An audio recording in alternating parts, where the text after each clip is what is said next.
Hi, this is Lisa Guida. I'm the Director of Education here at the National Museum of Nuclear Science and History.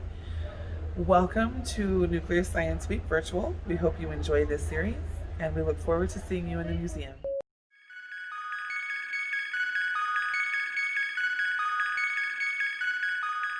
Hi, this is Mr. Dave with the National Museum of Nuclear Science and History, and welcome to Nuclear Science Week Virtual. In this episode, we're going to talk to Roger and Linda with Timmy Telescope, and they are going to tell us a little bit about thermonuclear reactions in space. So this is nuclear in space. So we're going to go outside the museum where it's a little windy today, and we're going to hear from Roger and Linda. Whether you're a third grade school kid or a PhD astrophysicist, it's always twinkle, twinkle, little star, how I wonder what you are. So basically what we want to do is talk about what makes up a star and how that relates to what we can see around us. I'm Roger Kennedy, and this is my wife, Linda Kennedy. We have a little program that we call Timmy Telescope Solar Education Outreach, and we go around to different facilities teaching people about the sun and stars too. So what I'd like to do is kind of give you an idea of how we teach people about what stars are all about. But the first thing I want to talk about is two basic nuclear reactions. One is called nuclear fission. Fission is when you take atoms and you bust them apart. So on my screen here, I've got a picture of what happens under normal circumstances with uranium. So if you have a neutron, which is a particle that has no charge but has a weight, and you hit an atom of uranium-234 with that, what happens is, boom, a nuclear reaction called fission. So we end up with no more uranium, we have barium and krypton, but we also have a lot of energy given off. So that's the basic kind of nuclear reaction that the museum here spends most of their time on. There's another kind of reaction that's a lot more energetic, and there are some exhibits inside around this, but this is called thermonuclear reactions, and the term we give to that is called fusion. So what we do is we take two elements and we fuse them together. And this is what stars do. Okay, they don't do the small power of fission, they do the big power of fusion. So what we have are two different isotopes of hydrogen.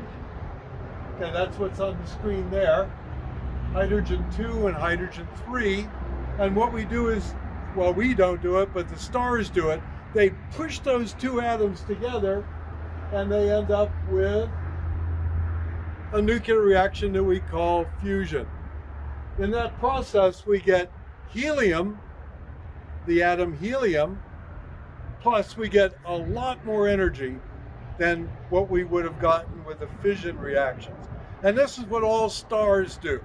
So the picture you see on the screen there is what normal stars start off with. Our star is small, so this is a reaction it does all the time. We call this a main sequence reaction, hydrogen and the helium.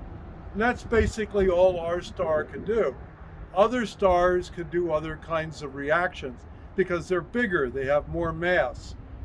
So when fusion happens inside our sun, there are atoms that have electrons around them.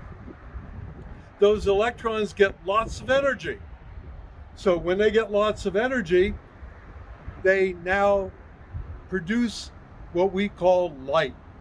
Now, light is anything that travels in the form of a wave. And I have a little poster here that kind of gives an idea what that is. So I have a picture of a galaxy, and this galaxy, the picture you see here is from Hubble, but along the bottom here, you see a chart. This is what we call light in science. It goes from radio waves of very large wavelengths, very low energy, all the way up to gamma rays, which have very, very high energy and very, very small wavelengths of light. You and I can't see any of that unless we have special machines. What you and I can see is right in the center. I call that Roy G. Biv. Red, orange, yellow, green, blue, indigo, and violet. Now humans don't see that well, but animals see different light than we see, especially insects. Bees, for example, see a lot in the ultraviolet part of the spectrum. And we can actually use our telescope to look at the ultraviolet light that our sun gives off. On the screen now, we have a picture of 3 different kinds of filters that we use on our telescopes. The one on the left is what we call full spectrum light. We see the normal color of our star, which is yellow. Now, when you look up at the star, you're going to see that it looks kind of white. That's because there's so much energy, your brain can't see the different colors. So we see a white star. But in science, we call stars by their normal color that relates to its temperature. So the chart I have here shows the classes of stars that we look at in the sky. Our star is yellow. So the temperature of our star is about 6,000 degrees Celsius, which is 10,000 Fahrenheit. So that gives our star kind of a yellow color. When you look up in the night sky, you're going to see different colors in the sky. That's because some stars are hotter, some stars are cooler. But we can be even more specific. What we can do is take a look at all of the atoms giving up light from our sun, and we can get what we call a full spectrum, from violet all the way up to red. Our telescope is actually using the filter that you see on the right-hand side of our television screen here. That's in the ultraviolet. And we're going to be looking at an element called calcium. Calcium at 10,000 degrees gives up ultraviolet light. Now you and I can't see that. So our telescope is hooked up to a camera that's hooked up to a computer that will give us kind of a purple looking sun. Now of course our sun isn't purple, you and I can't see that. But if we look at just one little line of light coming from our sun, we can see that ultraviolet light. And that's what's on our other screen over here on your right. That's a purple sun. That's our sun, but we're looking at an ultraviolet light. So this is a close-up picture that we took in 2014. So this is the purple sun.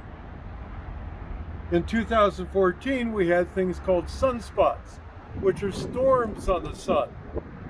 We don't have that on our telescope today because we don't have any sunspots. What we have are these white areas where a sunspot would be. Those are storms too, but they're not high enough in energy to actually produce a black spot.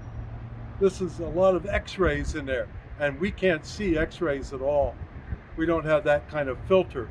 But as you look at the screen behind me here, our telescope is picking up this storm on the sun that relates to the new sunspot cycle. Every 11 years, our sun kind of changes its poles, the north and south pole. So right now we're changing over to the new sunspot cycle. We call that cycle 25. And you're going to be able to see sunspots in another couple of years, but not right now. There's just not enough energy in sunspot cycle number 25. To get a little bit more specific about what I was talking about is spectrum. Each element has like a fingerprint of light or a thumbprint of light. We call it a spectral line. Okay, that's light that gets absorbed by atoms on the sun. So what we see are either bright colored lights or we see a black line in the spectrum, in the rainbow of light. So each element gives up its own rainbow. Hydrogen gives up a red light. Some of these elements give up lots of lights. They're very complicated. The one we're looking at in our telescope is the element calcium.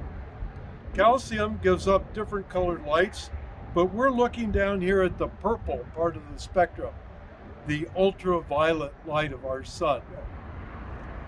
Well, thank you very much for tuning in to Nuclear Science Week. And remember, there's two types of reactions. Fission, you can learn a lot about that when you come down to the National Museum of Nuclear Science and History. You can learn about the Manhattan Project, where New Mexico played a world leader in producing nuclear energy that we call fission. Now we're moving on to more energy called fusion. Fusion is a lot bigger, and we haven't been able to control that yet. But stars do that all the time. So what you do is go out at night, and you can look up in the sky, and you can see nuclear fusion in the sky. But be careful when you go out during the day, because our sun is really bright. So you can come down to the Nuclear Museum when we're here on Tuesdays, and you can see the sun with our telescopes. We have special glasses that we give out to people. We normally do about 150 events a year until this year, and you all know what happened this year. So most of what we're doing is visual now. So for Timmy Telescope, we like to tell you to keep looking up.